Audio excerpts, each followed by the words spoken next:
Hello, everyone. Glad y'all are able to join us tonight. We got another important show tonight that we're going to be discussing. Michael Vaughan, Monkey, getting him home as soon as we can to his family, and so that we can have him back with them and the family as one as soon as we can. But a little bit of housekeeping before we get into the show. If you have any people that are in chat, if you have suspects or any type of names of people that you wish to discuss, let's not do it in chat. Whatever information you got that might indicate someone's possibly involved in a crime or something, notify law enforcement, and there'll be a tip line in this show, whereas you'll be able to give that information to the people that can make a difference on it. Also, if there's anyone out there that wishes to help us mod that or mods on other channels, please let us know, and you can send me an email or send me a comment or something. Molly just showed up. Thank you, Molly. And so that as the show goes along and everything, Mrs. Steve gets overworked sometime, but we appreciate any help that y'all can give us. Tonight, we're going to be concentrating a lot on a timeline and what the revelations and what can be information gathered from the timeline. It's almost like a timeline stands independent of itself and becomes a witness from the information on it, and that law enforcement looks at. And some of the information within that timeline is absolutely concrete because it's backed up by electronic data, be it from cell phone tire information or device information that's gathered to 911 calls, to videos that law enforcement has. And so timelines are extremely critical and crucial to an investigation and can be used, like I said, almost like a witness that stands on its own 2 feet and gives some great information. But with that being said, we'll get into it.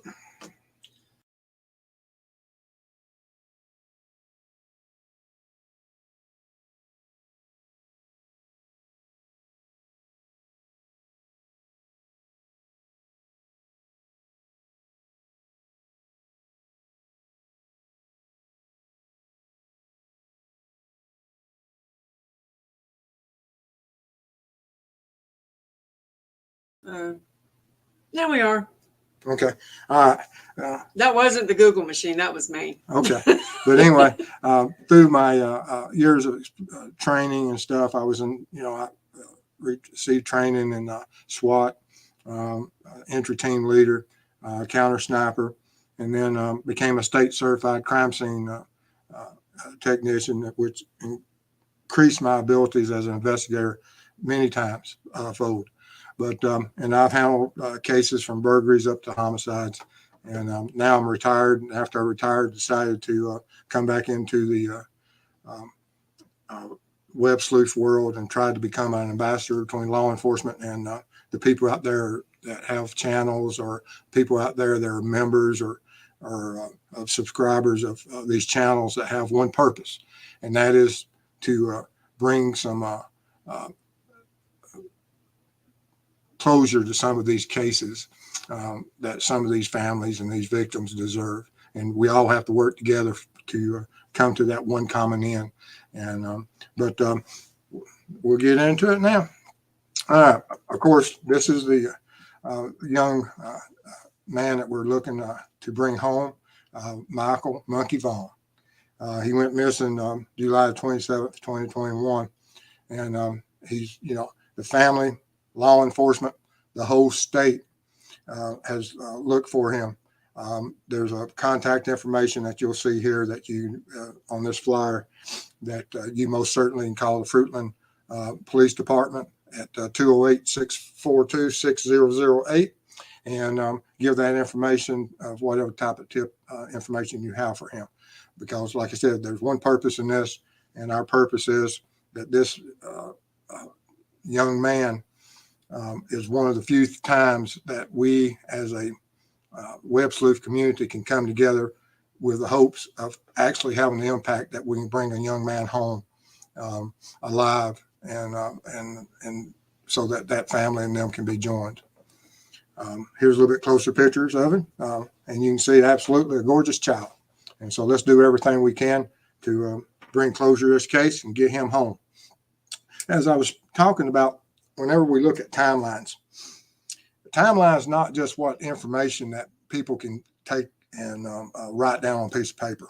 In a basic form, it is, but there's a lot of different moving parts within a timeline, and certain things within that timeline, and that say certain things are brought through that timeline by different organizations, different persons.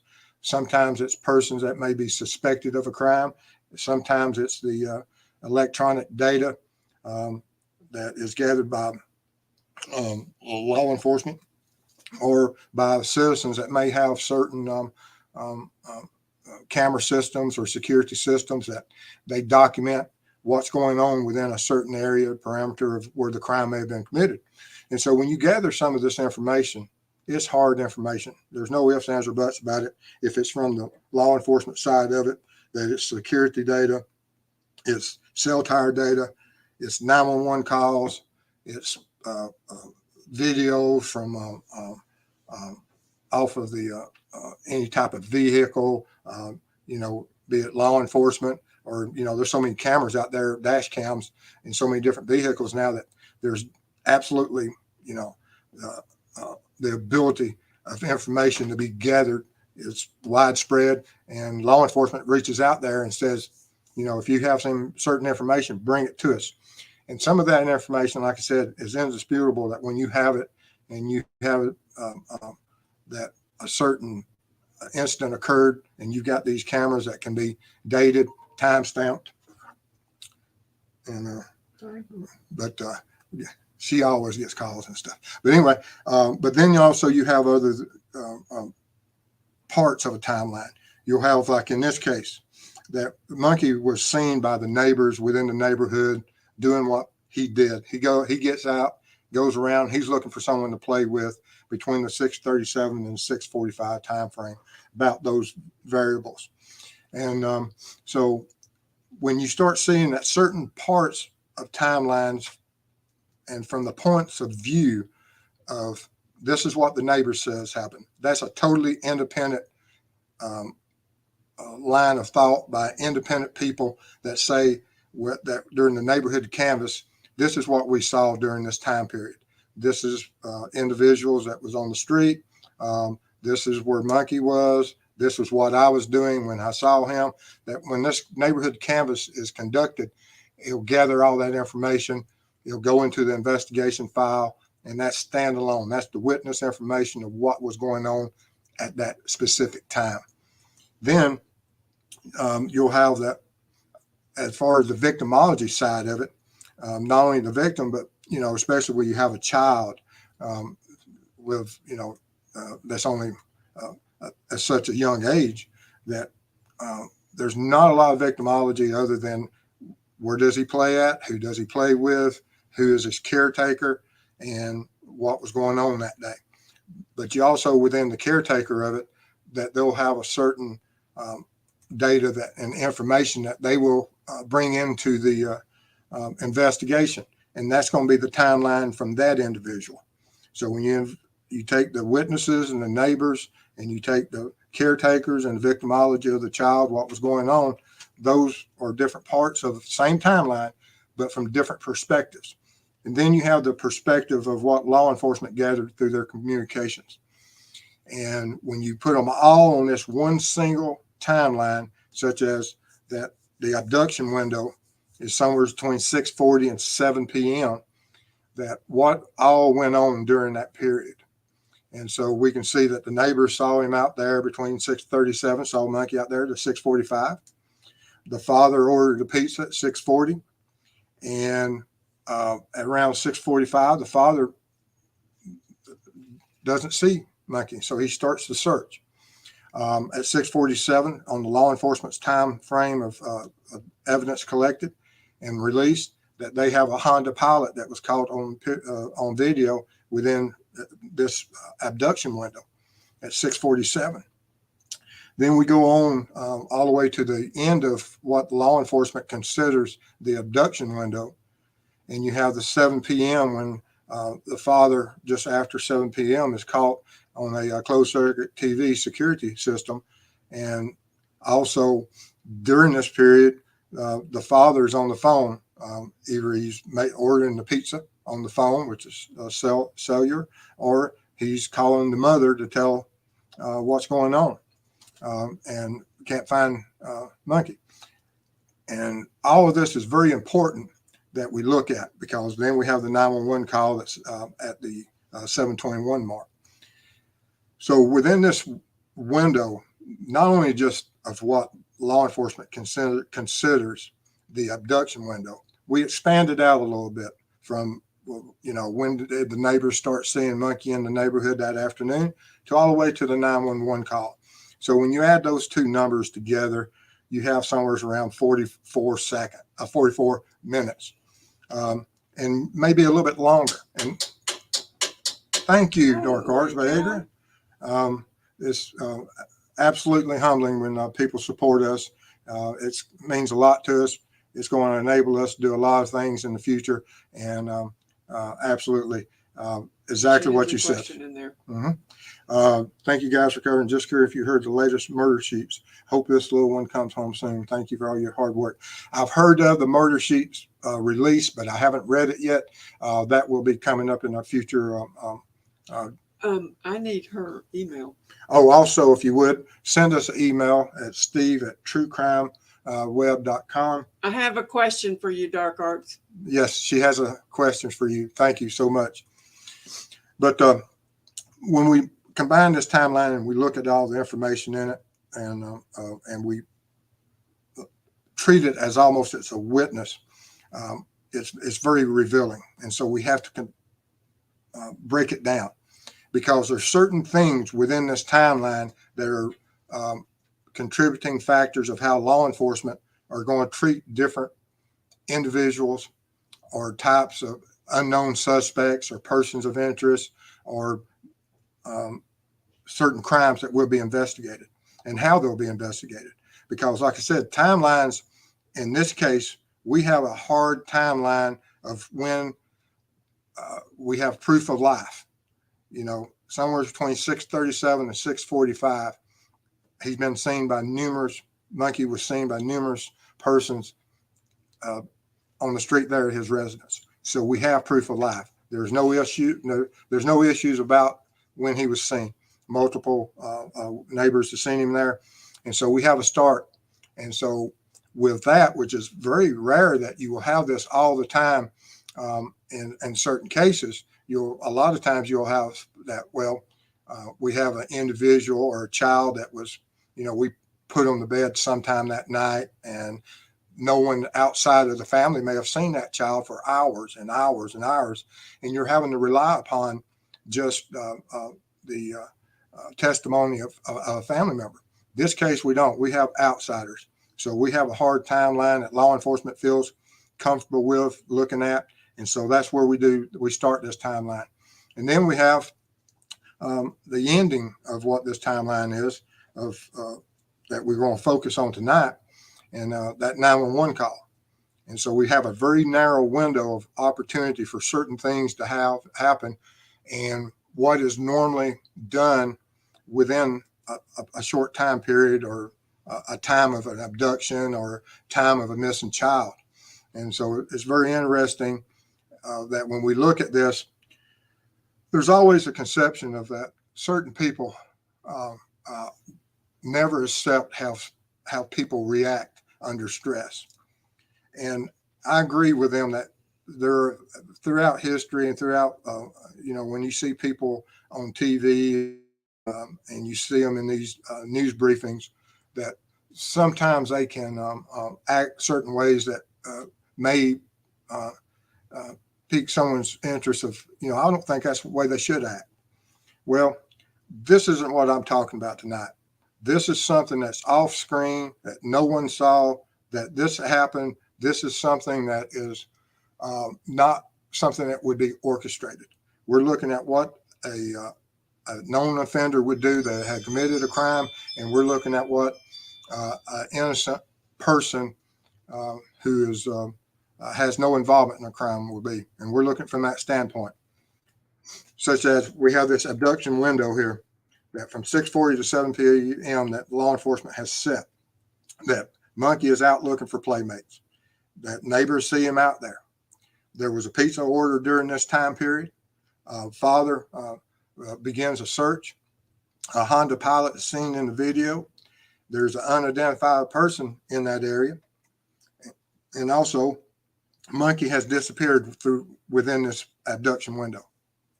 And so these are all facts that law enforcement investigation has concluded that are solid. And so we're going to go right along with what law enforcement says occurred.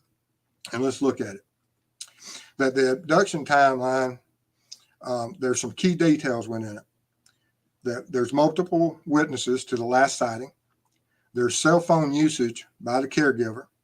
There's cell phone usage multiple times, which means that he used it at the beginning of the timeline for the pizza, and then also whenever he contacted his wife, and what is that? But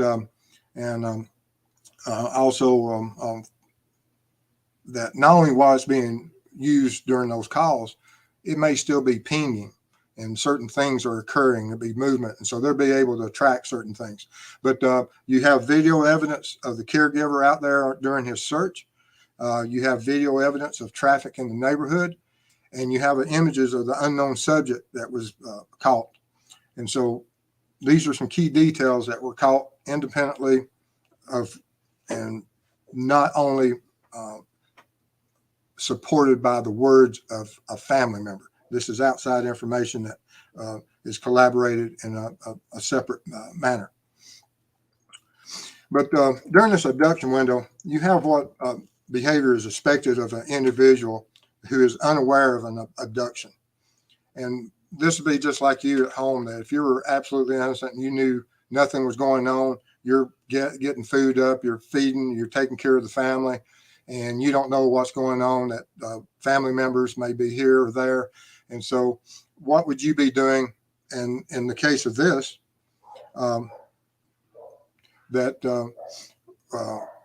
you would most certainly order pizza. And then when you start looking for the children so that you can feed them, you'll search the residence. And when you can't find them there, you'll go outside and search around the neighborhood. And when you can't find them there, what would your next step be? You'd go to areas favored by the child, looking for them. You'd use cell phone to call and notify other members. And then at some, as you realize the gravity of the situation, 911 will be called. And after 911 call, you cooperate with law enforcement. And this is things that are common, and not just for this case. We can use this as a baseline for almost all investigations and all abductions out there of how people react that are unaware and are just going about their daily lives when tragedy enters into their life, and such as an abduction or a kidnapping of a child. And so this is just normal behavior. Then we look at the improbable post-offender behavior that has caused harm to or killed a child. Say that you have an interest of a person such as the father or something of Monkey that has done certain things, and what would be indicators that he's not to be considered or may show that he was unaware of the abduction or any harm coming to that child. And it's just logic, that we look at ourselves, that, and, the timeline is only 40 something minutes long of that we have here.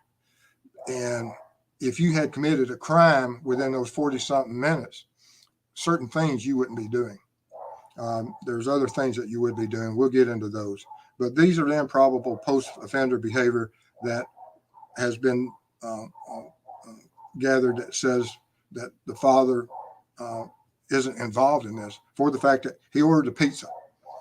You don't order a pizza if you've harmed a child, because it's a delivery and you don't invite potential witnesses to a crime scene. It just doesn't make sense. I'll argue that day, that point all day long, that if you committed a crime, you're not going to be calling witnesses there. And it's when he started the search of the area, it's not just his word for it.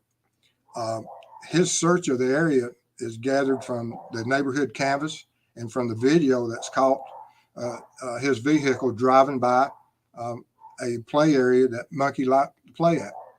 And so you have independent that, he says, I'm out searching for my son. And so you have this supported evidence, knowingly and unknowingly, that he was out there doing exactly what he said he would be doing and what you would expect of someone that was actually innocent of a crime. But you wouldn't expect that to happen of someone that was suspected of causing harm. They're not going to go out and do this. They've got other fish to fry, as you'll see in a few minutes. But, you have the use of the cell phone, and you have a 911 call that is very close to the last proof of life. You're looking at this 41-minute time frame. And then after law enforcement comes, that you only have 41 minutes and now you're in full panic. And when law enforcement gets there, you have full cooperation with law enforcement. This isn't behavior of a guilty party. This isn't what people that are guilty of crimes do. They don't order pizza. They don't invite people to crimes. They don't search. They don't use their cell phones. They don't call 911 41 minutes later. And they don't cooperate with law enforcement. They're on the opposite end of the spectrum. This is what you see a lot of times, that from the post-offender behavior, who has caused harm to or killed a child, they're not going to communicate with other people. So they wouldn't have that 911, or not even the 911 call, but you wouldn't have that pizza order. You would be that if you had harmed a child, that at this hard time frame that started, you're going to start to clean and stage things so that you can drive the crime away from yourself. Your cell phone may become stationary and you're not going to use it, and you may turn it off. And so law enforcement would look at these and see where was that cell phone? When was it pinging? What parts of the neighborhood did it enter into? When was the phone calls made? At what times were they made? And like I said, post-offender behavior who has caused harm or killed a child, they're not going to do that.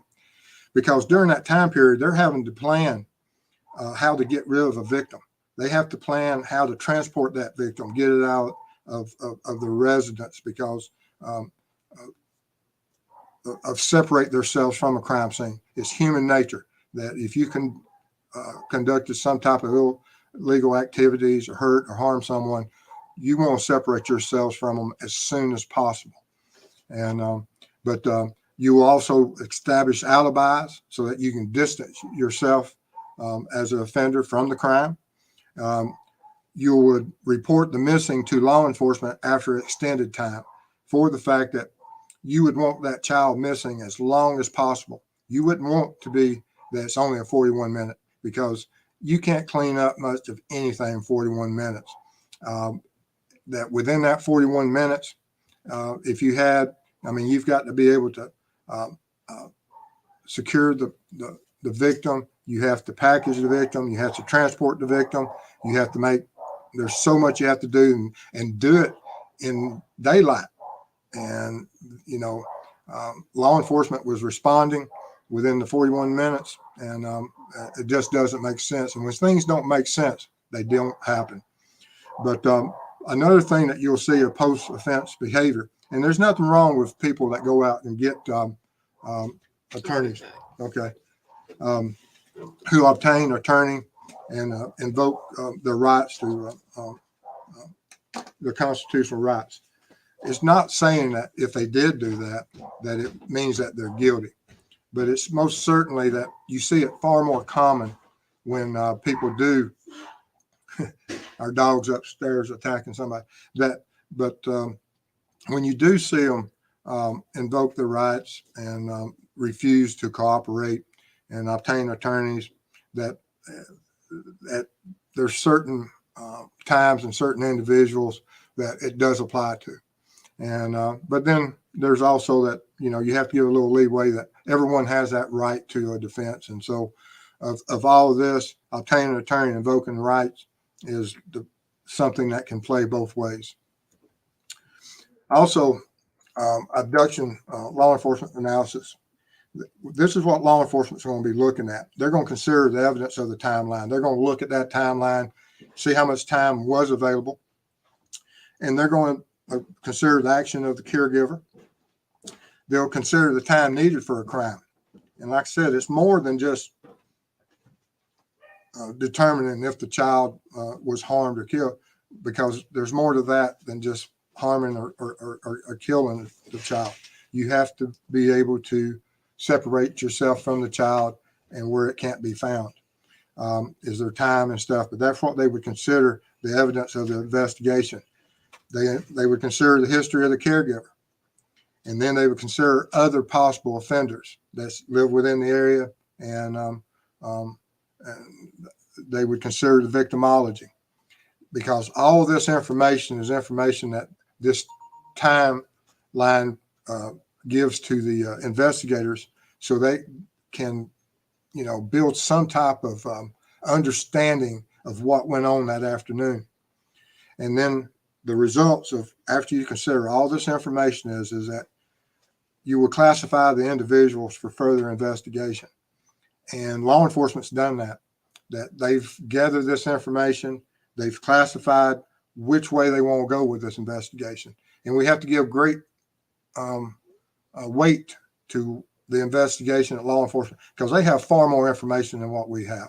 You know, we can look at what information that has been released and that is known to the public, but law enforcement has far greater, and they have, you know, they've been looking at this. They've, as you'll see here in the news conference of this in August of 2022, just last month, the chief here is discussing that multiple agencies responded the night of the report, that over 100 officers responded that night of that report.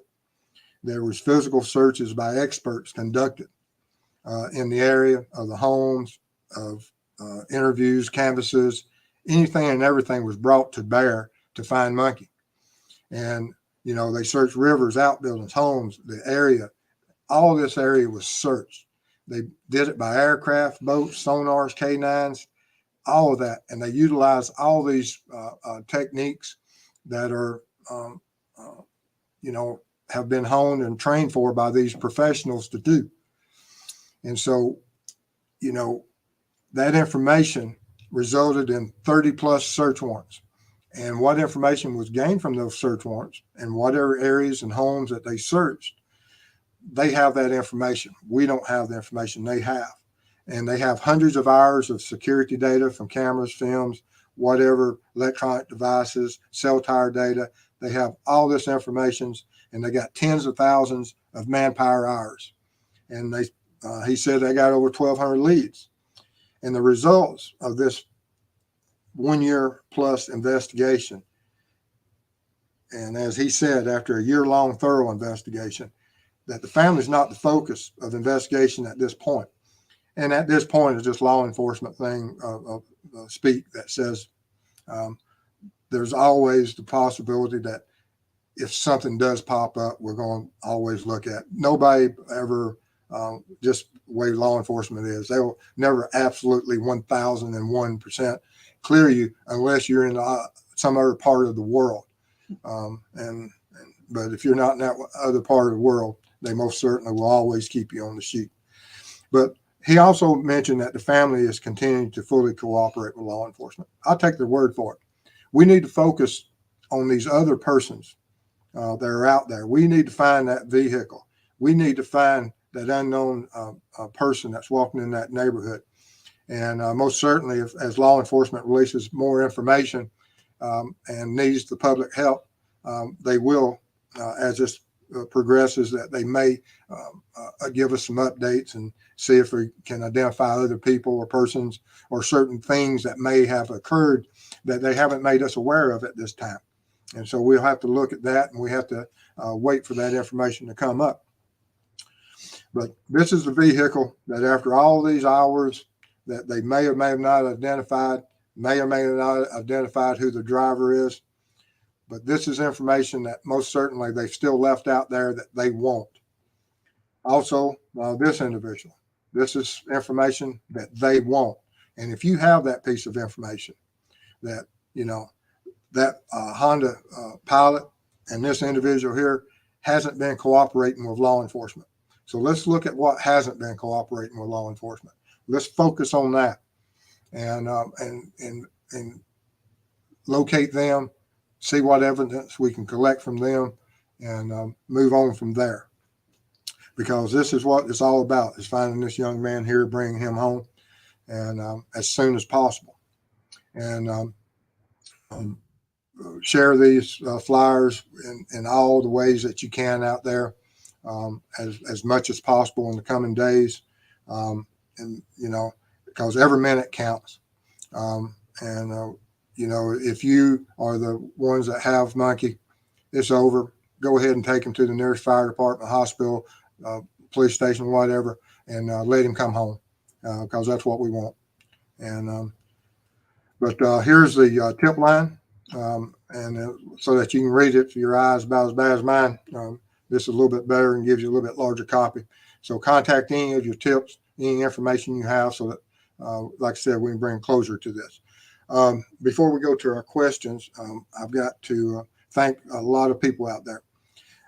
We've started our membership program, and we want to thank everyone that has joined us so far. It means so much. It doesn't, we have members that you support us in the road patrol, detective, or commander, and it's huge for our ability to move forward. We thank each and every one of you as we work with the family of those who have lost loved ones.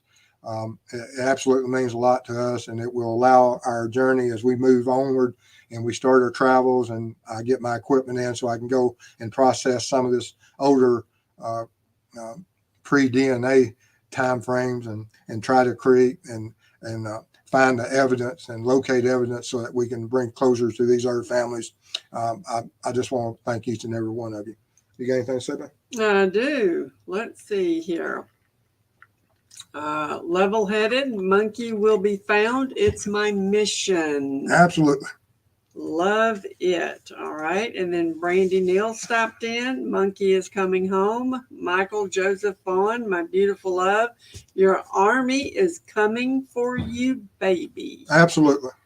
Yes. We all work together. Absolutely. And keep working hard and trying to think this out, and using logic and common sense. It'll go a long way. All right. And the creator spotlight for tonight is Mississippi Granny, trying to get her to 500 subs. If you don't know her, pop over there, subscribe, and check her out. It's important to support these smaller channels as they grow. I've been very fortunate and well blessed in my growth of as my channels move along these last 3 months. But there's other channels out there that do great things, and they just need a little support from the community. And as we gather together and focus on them, I think she only needs a few more to get to that 500 subscription platform so that she can get her community page up, so that she can help spread the word on Monkey in a far greater fashion. And that's what we want to do. All right. And CJK, such a sad case. Absolutely. Absolutely. All right. Molly at Steve. When was the Honda Pilot first and last seen? And is it on doorbell camera or similar? It's on whatever camera's facing that street. I think there was another vehicle caught. Law enforcement has the footage, and they on the timeline, I think it says it's 6:47, which is within the window of the abduction. It's facing a street out there that is a common entryway, and most certainly law enforcement is focused on it and still focused on it, and because it's in part of their releases and of wanting more intelligence on that vehicle and occupants and reasons and identifying it. So if they think it's important, we should think it's important. All right, and we've got some new names out here that I haven't seen. So welcome, Jada, Hair Gal. Let's see here, Bling. I see that one. So that's good. All right. Good to see you, Bling. All right.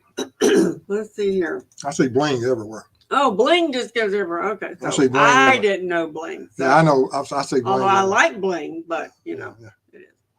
All right. So Patricia, he looks like he wants to have fun. Yep. Absolutely. Young boy wanting to play. Play. All right. Let's see here. Molly, we had a bank robbery near us a few months ago. The detective came to our house and looked at our alarm camera video. It was cool. Yeah. That's awesome. All right. Let's see here. Patricia, is that two different neighbors from different houses? I think there's different neighbors saw different things. I don't know if you're talking about the different neighbors that saw Monkey out playing, but yes, there was multiple neighbors that, if from my understanding, there's multiple neighbors that saw Monkey. There's multiple witnesses that saw the father searching, and so there's multiple neighbors involved in several parts of the investigation. All right. And Molly and Steve, is there a timestamp on a camera when the guy with the dark BB hat, white shirt, dark shorts was walking? The guy no one recognized? I know it's within that time frame. I don't know what the exact time was. I haven't seen a timestamp on what they released, but they say he was in the area at the time. And so in the area at the time for law enforcement may have been, and we have to look at that very carefully. And like I noted in my last video about Monkey, that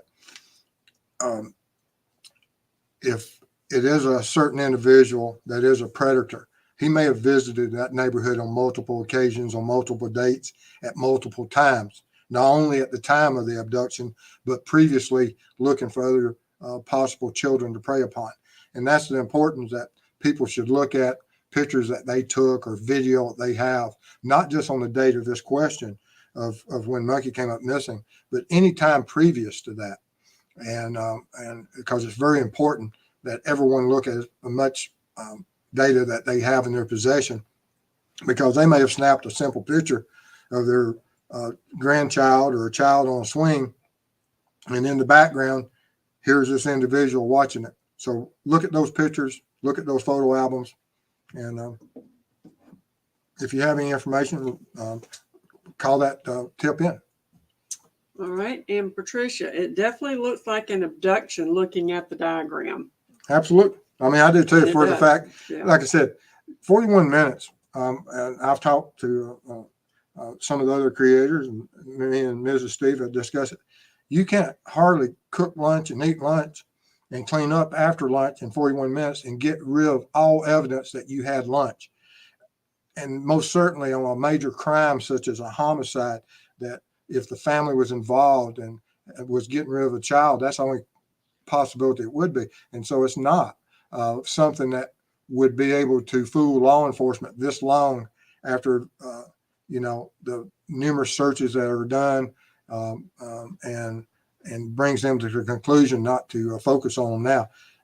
I don't see anything indicative of all the crimes I've investigated in my career. I've never had a timeline that was this short of a possibility of when a family was involved or something, 41 minutes that didn't, lead to the fact that it was someone outside of the family that committed such a crime or homicides. I don't, other than family abductions, I've never had a stranger abduction I worked on in my career. I had some family abductions, but never a stranger abduction.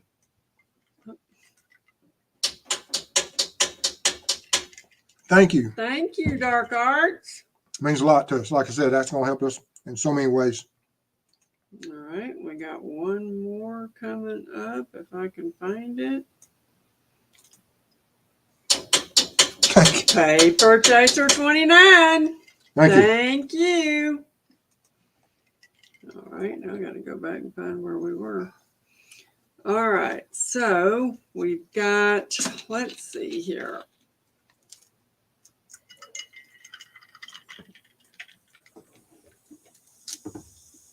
Now, was that Olivia? Our Google All right. machine. Oh, I'm sorry? I was saying our Google machine. No, this is me. Mhm. This it hadn't done its little update thingy yet. I don't know. All right, so Olivia, he is the cutest little boy. I can't believe he's still missing. Me either. No, and most certainly, we have to do everything that we can to get him home. Yes, I agree. I agree. All right, so here we go.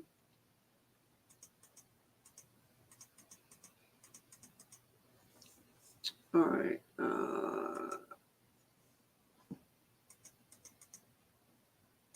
Okay. Dark arts at Steve. What is the psychology behind the people who abduct children? I just don't understand. Me neither. You got opposite ends of Yeah. of the spectrum. You have those that are sexual predators of children. They're just monsters. They're psychopaths.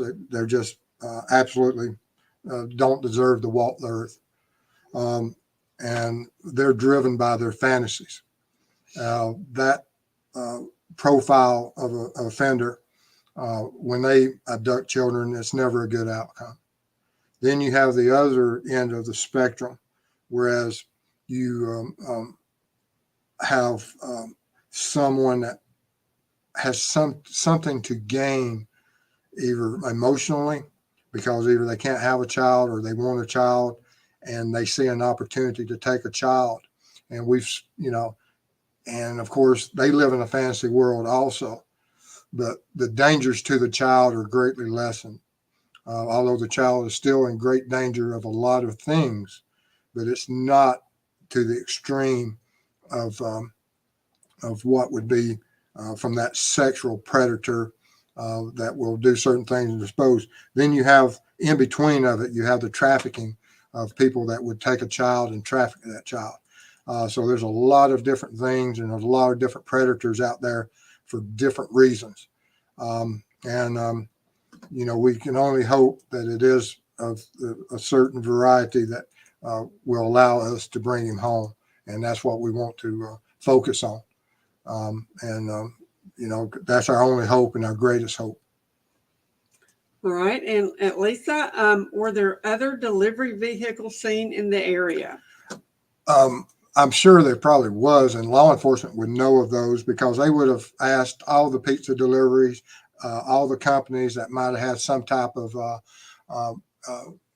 either rental equipment or anybody that's doing any type of work, that as they conduct these neighborhood canvases and these business canvases and security camera canvases from surrounding areas, service station, banks, homes, anything and everything you can imagine, that they'll look at all that information and see who all would have been, could have been in that neighborhood at that time that unknowingly may have some information about the crime.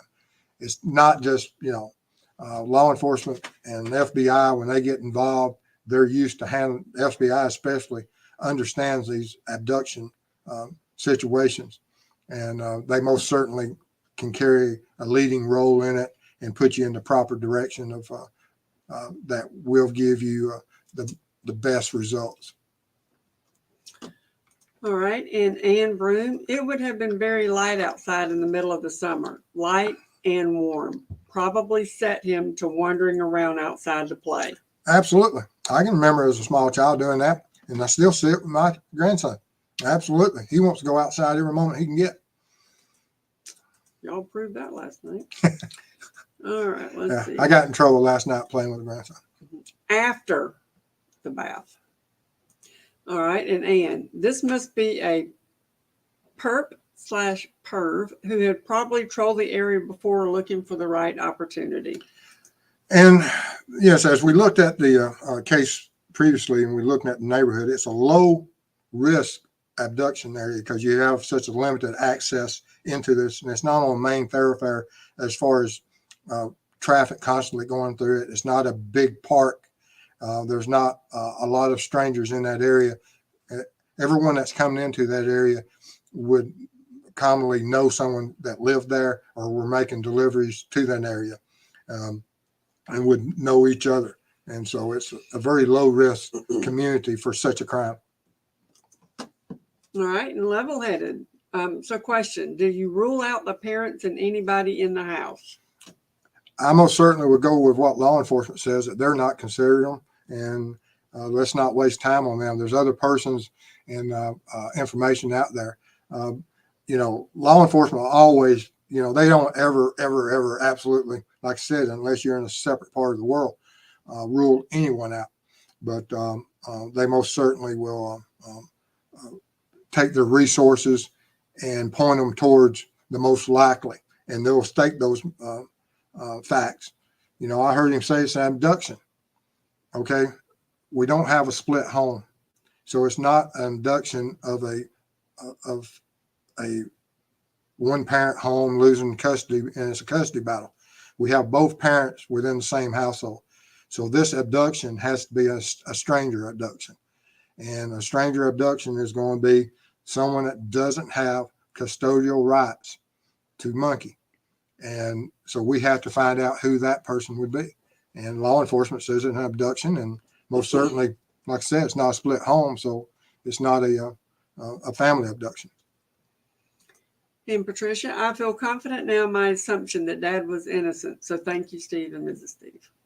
Absolutely. And like I said, let's go and focus, take all our guns and point in one direction and try to figure out who it is. And of course, people are going to argue the point with this and that, but I most certainly am open to debate. Whatever information you got that is that proves me wrong, supply that information to law enforcement right now. Don't hesitate. If you got information that absolutely proves something, supply that information to law enforcement. All right, and Ann, I wonder how much prior day's videos Ellie had to check out for whether that van showed up before. They would have checked it, hopefully, to the beginning of time of whatever data they had, for the fact that within that camera system, don't know how it was set up, don't know what type of loop over or record over period it was for, because some of these security systems loop over after a certain amount of time and rewrite over the previous recorded data. And so, but they most certainly would look at it so that they could see what the normal traffic patterns in that neighborhood are. Because, like I say, we're people and we're humans and we have habits, and we redo those habits day after day after day. All right. And CJK, did they use DIGS? I'm unfamiliar what DIGS stand for. I'm sure it's quite obvious, but I don't. All right. And Molly, at Steve, am I correct that the canines lost MV scent at the end of the street near where the Honda Pilot was? It may have. I had heard that information from another creator, and it's very possible. But then again, some of these canines, if he's out there playing, did he just normally just walk down there and turn around and come back on the same path? There's a lot of things that these canines can do. But then again, it may be that is actually the abduction point. But I don't know what his play patterns for that day were and how many times he backtracked himself. But these canines most certainly are great tools to use. And Hair Gal, wow, 30 search warrants. That's awesome. It absolutely That's is. a bunch. It is. That's and they, like I said, they have a lot of information that we don't. All right, and Lana, Ellie hasn't confirmed where his scent was tracked.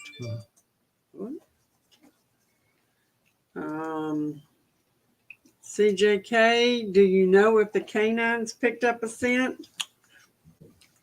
I would be surprised if they didn't pick up a scent, but whatever it, I know that law enforcement says that they, I can't remember the exact quote that he used, that he wasn't going to reveal what the information of the canine revealed. And so what does that mean? They know it, and they didn't think it was necessary for us in the public to know. All right, and Cam, I have never thought the parents were guilty of anything. My heart breaks for Tyler and how he must feel. Prayers for Brandy, Tyler, and the children. Absolutely. No As the doubt. father of a head of household, the burden is, because you are viewed as a protector. And, anything and everything that happens to your family, you're going to be judged upon. And I can't imagine losing a child and, in just a moment or two. It's something that's totally unexpected. And his behavior that day, most certainly, I agree with law enforcement. Everything that Tyler did that day points to his innocence. That is things that normal people do. They order a pizza. If the kid's not in the living room, they search.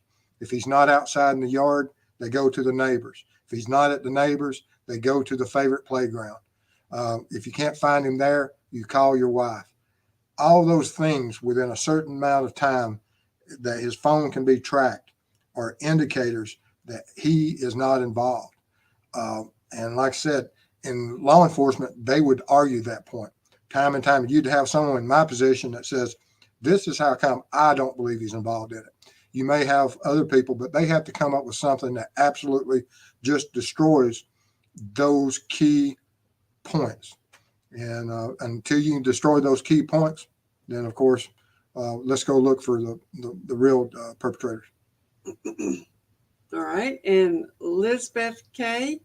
The man walking along the path talking to someone on his mobile phone. He had a round design on the back of his shirt at the top and may have leg tattoos. Yes, I've looked at it, blowed it up, and done everything I can to it, and I agree with you. Was there leg tattoos? Yeah, there appears to be some type of tattoo on his leg, on his legs. Yeah. Okay. And Anne, wonder if that photo of the man walking was taken before or after the child went missing. I would probably speculate, and it is speculation, prior to. Doesn't mean it is so, but for the fact that Monkey's not involved in it, if Monkey was in the picture with him, they most certainly would have released that image. And so I would say it's probably prior to. And Anne, great briefing session, Steve. Succinct, professional, informative, excellent. Thank you. Thank you. That's all we're trying to do is get the message out there and tell you that this is stuff that law enforcement looks at. They look at it in this case, they'll look at it in other cases. The timeline is such an important part of an investigation. It's right up there with victimology. And, like I say, you can take a lot of information just from that timeline and see how some found or suspects of crimes, you may have multiple days before they report someone missing. And that way they can expand that timeline out, separate themselves. But we don't have that. We have 41 minutes or 44 minutes or something like that in this case. 21 and yeah, something like that. And Lana, thank you, Steve and Mrs. Steve, for discussing Monkey's case on your channel. It's an honor, and it's the least that we can do for the fact that, like I said, very rarely will you have a chance at possibly recovering a child safely and alive and return to their family. And I love level-headed. Throw out those blue hearts and monkeys. Love it. Thank you. All right. And let's see.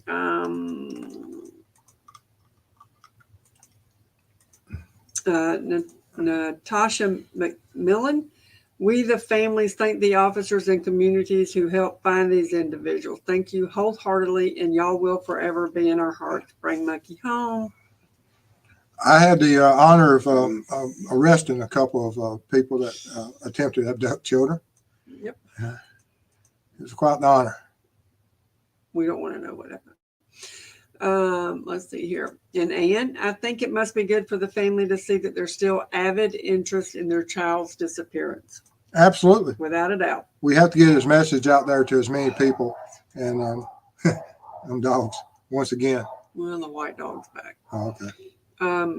Let's see here. Patricia, is there a single name suspect? No, we don't have any names of persons Not yet. at this time. All right. And level-headed. What are your thoughts on the semi-trailers? They are a trafficking trafficking company, but abduction and moved means trafficked, like still loved, or am I wrong? What? Don't quite understand that.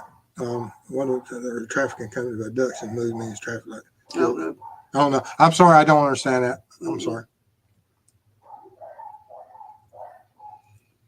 Let's see here.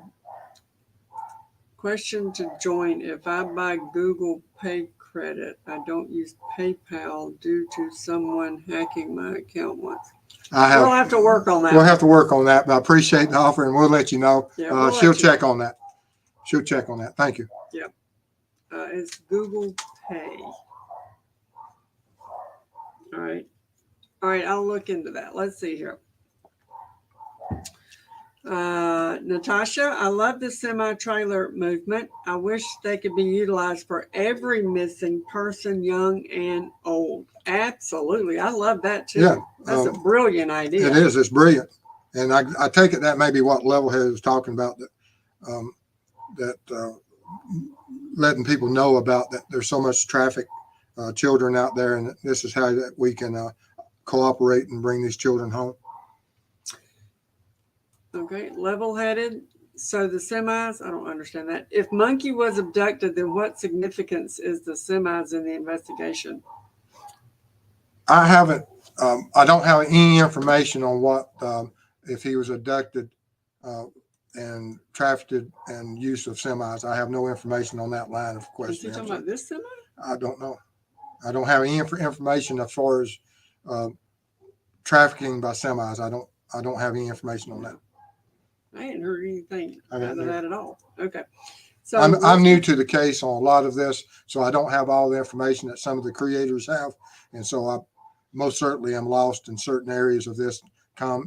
As I do my research and get my information, and I look at from the perspective of law enforcement, there's certain information out there I'm not currently aware of, but I most certainly will try to become aware of as much information in the future as I can. All right, and Elizabeth, couldn't they get the cell data off a tower near where the man was? If he was using the phone, it might have pinged. And they would have done that. They would have identified.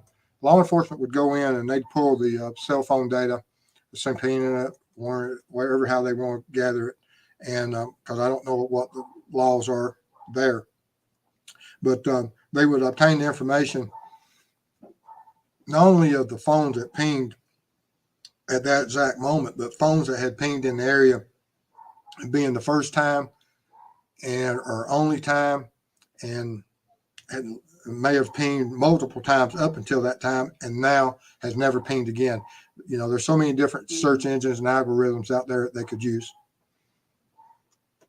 All right, and Anne, if that guy saw his photo flashed all over the news, I would think he'd have came forward if he was innocent and had plausible explanation about why he was there. Telling that he hasn't. That's Absolutely. true. It is. Absolutely. Yeah, that is true. That's what I'm saying. The person wants to separate themselves as long as possible. Mm-hmm. Patricia, his abductor is probably from the area, so they need to keep Monkey's face in the perp's face. Absolutely. Apply as much pressure as you can. Love it. All right. And let's see here. Teresita Hillis, how much clearer can it be that these parents are not involved? Spend your time looking for Monkey. Amen. I agree with you. I mean, like I said, Amen. if you have information otherwise, Yep. but I don't see you having it. But. Okay, here's a good one for you.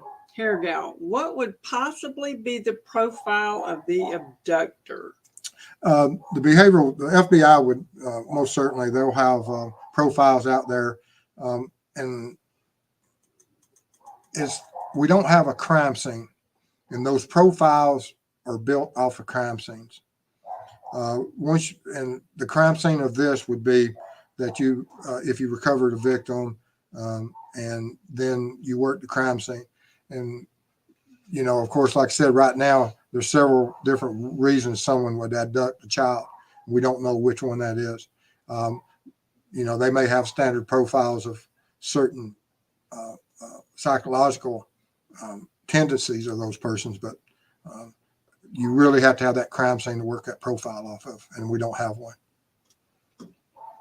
All right. And Cam, energetic 5-year-old boys can boot scoot when they're on a mission. Absolutely. You're not kidding. You're not kidding. All right. Let's see here. Oh, Brandy Neal, thank you so much for bringing light to Michael's case. Let's bring Monkey home. Thank you so much. Absolutely. Anything we ever do for you, we will. Let's see here. Hair Gal, my son was and still is a tiger by the tail, quick and fast also. I think we have one of those, don't we? Let's see here. Unsolved crimes uncovered. I think he was abducted by someone who wanted to raise a child of their own. Yes. And that's the best hope. That is, absolutely. Let's see here.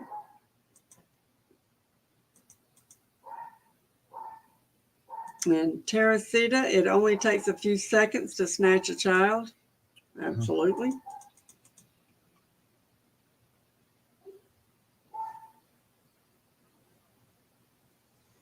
All right. And CJK, praying that's the case here, that he's not been harmed and he's being taken care of. Yes. Yes. Absolutely. Yes, and yes. The search is very indicative of that if it was some local abduction within certain areas, they most certainly would have discovered the crime scene by now. Mm-hmm. All right. More than likely. And Ann, I always tell folks, don't be afraid to be rude. If there's a stranger you don't like the looks of, ask them who they are and what they're doing there. If they're okay, they'll be glad to tell you. Yes. That's true. Do that right after you call 911. Mm-hmm. Yeah, no doubt. Lana, we have every reason to believe Michael is alive, and we will find him and bring him home. His family will love him and heal him. Absolutely. Without a doubt. Let's see here.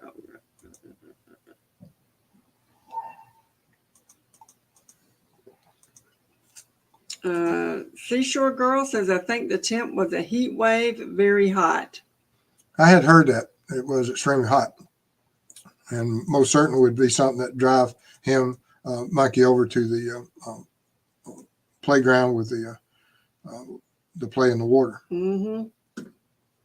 All right, and Cam, I pray really hard that he is just so dang cute that someone wanted him for their own, and they find him smiling and spoiled rotten and bring him home to his mama. That's the sweetest thing. Yep. And we have, like I said, we have documented cases of that exact happening with other children. Mm-hmm. All right, lots of prayers. Let's see here.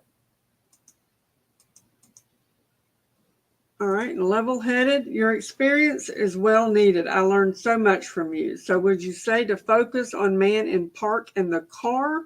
Also, would you focus on other acquaintances to the family, meaning not direct family? Yes, law enforcement statistically, and of course statistics are often, Oh, then he added, but people that know them. Yes, and that's why it is that there's a large number of abduction that are done by people that if it's not family, it's done by people that are known to the family. And are these other vehicles and this other suspect known to the family? I don't know, but most certainly law enforcement will look at that. And because there are a lot of instances throughout history, whereas people knew the family and abducted persons from that family, either living in the neighborhood, worked for in the past, or otherwise.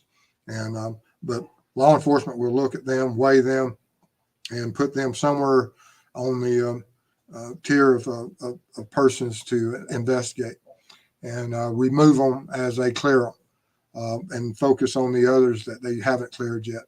And I'm sure there's multiple persons out there they've looked at, and I believe they've in one of the news briefings I said they do, where I heard them say that they do have persons of interest. All right, and Hair Gal, did you review the statements made by the babysitter on social platforms? No, I haven't. I most certainly will when I obtain all of them. And Lisbeth, what road was the phone guy on? Was he nearer the white Honda or gray sedan? I don't know which one. If you're talking about the guy walking, I think he was seen in the neighborhood over near the park, I believe. Yeah. Mm-hmm. Yeah, he was the one by the park.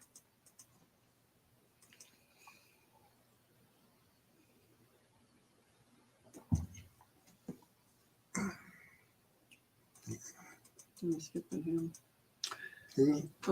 Level headed. All right, let's see here. Raggedy Susan. Sorry I missed tonight. Real We Watch. Thank you, Raggedy Susan. Let's see here. At Molly, the timeline seems pretty tight on this case. No significant amounts of time unaccounted for, and a lot of video, etc., for confirmation. Helps LE for sure. It does. I mean, Yes, it like I does. said, it's almost like another witness that when you take all the information put together, it's quite revealing. Yep. Oh, Paper Chaser, proud new member. Long may you wave. Thank you so much. Y'all mean the world to us. It does. We'll use that support, like I said, to help as many families as we can. All right, let's see here. Lisbeth, the photo of the phone guy was a bit pixelated, but there did seem to be dark color on his legs. It did. And I'm sure that law enforcement would go around to all the tattoo shops in the area and try to identify any work or identify that person. Just like, if he has any type of criminal background, the departments will have a history of tattoos and most certainly would be trying to identify him through other agencies that may have booked him at some point and has certain patterns of tattoos on them. And Callie, we will never stop till Michael is home where he belongs. Blue hearts and monkeys. And Sweet Caroline, thank you, Mr. and Mrs. Steve, for all your work on every case. God bless you all. My headlines, Justice for Michael. Thank you. Yes, it is. Seashore Girl, do you think tips are still being called in 1 year later? Your opinion? Absolutely. As long as you keep it in the headlines, people are always out there working on the case. They may have suspicions. They may see something from a different angle. They may recall something. Someone may mention something to them that they think is odd. And so, especially on anniversaries, you'll see law enforcement bring a lot of interest to the case and try to put as much pressure on the persons as they can, and also heighten it so that those tips do come in. All right, and my headlines, why do you think it's taken LE so long to determine the driver of the Honda Pilot? I don't know. Like I said, there's a lot of reasons. I don't know if they know exactly which Honda Pilot it is. Don't know, because there's a lot of Honda Pilots out there, and unless you have a tag specific, you may not be able to identify it. But I just don't know what law enforcement has to work with on all the pilots that could have been in the area that day.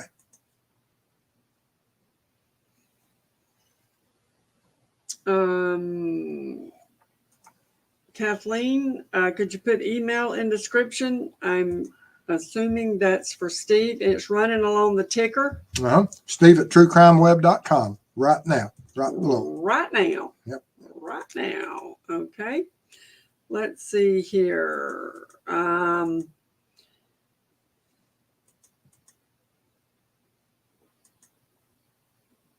And Lisa, do predators look for a certain child, such as cute, or is it more opportunity? It'd be more opportunity, I would assume, although there may be certain contributing factor that they may become fascinated with a certain child due to a certain fantasy that they have, which is extremely dangerous. And for a child to meet anything, that fits within the world of a fantasy of a sexual predator. But let's hope that's not the case. And dark arts, are many abductions done by people wanting to raise them? No, it's not. It's a low number, but most certainly it does occur. All right, let's see here.